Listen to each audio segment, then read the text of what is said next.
ট্রাম্পের দাবি নাকচ। ইরানের ৭০% ক্ষেপণাস্ত্র এখনও অক্ষত, জানালো সিআইএ।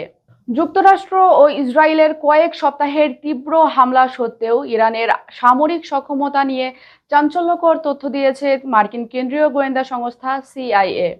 সংস্থাটির এক গোপন বিশ্লেষণে বলা হয়েছে, যুদ্ধ শুরুর আগের তুলনায় ইরান এখনও প্রায় ৭০% ক্ষেপণাস্ত্র এবং ৭৫% ক্ষেপণাস্ত্র উৎক্ষেপণযান মজুত রাখতে সক্ষম হয়েছে। সম্প্রতি ওভাল অফিসে দেওয়া এক বক্তব্যে প্রেসিডেন্ট ডোনাল্ড ট্রাম্প দাবি করেছেন, ইরানের ক্ষেপণাস্ত্র সক্ষমতা প্রায় ধ্বংস হয়ে গেছে এবং তাদের হাতে মাত্র ১৮ থেকে ১৯% অস্ত্র অবশিষ্ট আছে। তবে সিআইএর প্রতিবেদন এই আশাবাদ নিয়ে বড় প্রশ্ন তুলেছে। গোয়েন্দা তথ্য অনুযায়ী ইরান তাদের ভূগর্ভস্থ সংরক্ষণাগারগুলো পুনরায় চালু করেছে এবং ক্ষতিগ্রস্ত ক্ষেপণাস্ত্র মেরামত করে অস্ত্র ভাণ্ডারের নতুন সরঞ্জাম যুক্ত করেছে। বর্তমানে ইরানের ওপর যুক্তরাষ্ট্রের কঠোর নৌ অবরোধ চলছে।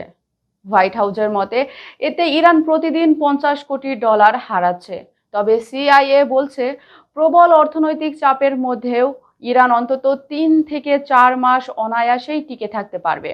এমনকি স্থলপথে বা মধ্য এশিয়া দিয়ে রেলপথে তেল পাচার করতে পারলে তাদের টিকে থাকার ক্ষমতা আরও বাড়বে। ওয়াশিংটন পোস্টের এক তদন্তে উঠে এসেছে, ইরানের পাল্টা হামলায় মধ্যপ্রাচ্যে যুক্তরাষ্ট্রের অন্তত ২২৮টি সামরিক স্থাপনা বা সরঞ্জাম ক্ষতিগ্রস্ত হয়েছে, যা সরকারিভাবে স্বীকার করা তথ্যের চেয়েও অনেক বেশি। বিশেষজ্ঞরা বলছেন, বড় ক্ষেপণাস্ত্রের চেয়ে ইরানের সস্তা ড্রোনগুলো এখন বেশি বিপজ্জনক হয়ে উঠেছে, যা হরমুজ প্রণালীতে বাণিজ্যিক জাহাজ চলাচলে বড় হুমকি।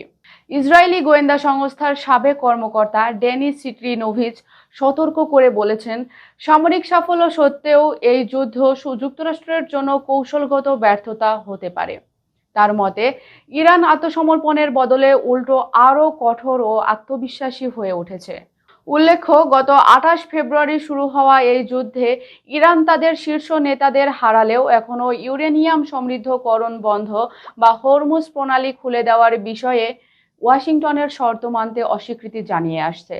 আজকের প্রতিবেদনটি তথ্যবহুল মনে হলে একটি লাইক দিন এবং শেয়ার করে অন্যদেরও জানার সুযোগ করে দিন। আন্তর্জাতিক রাজনীতির ভেতরের খবর এবং পর্দার আড়ালের সত্য জানতে এখনই খবর সংযোগ রিলস চ্যানেলটি সাবস্ক্রাইব করে বেল আইকনটি চেপে রাখুন, কারণ বিশ্ব রাজনীতির প্রতিটি মোড় আমরা বিশ্লেষণ করি সবার আগে।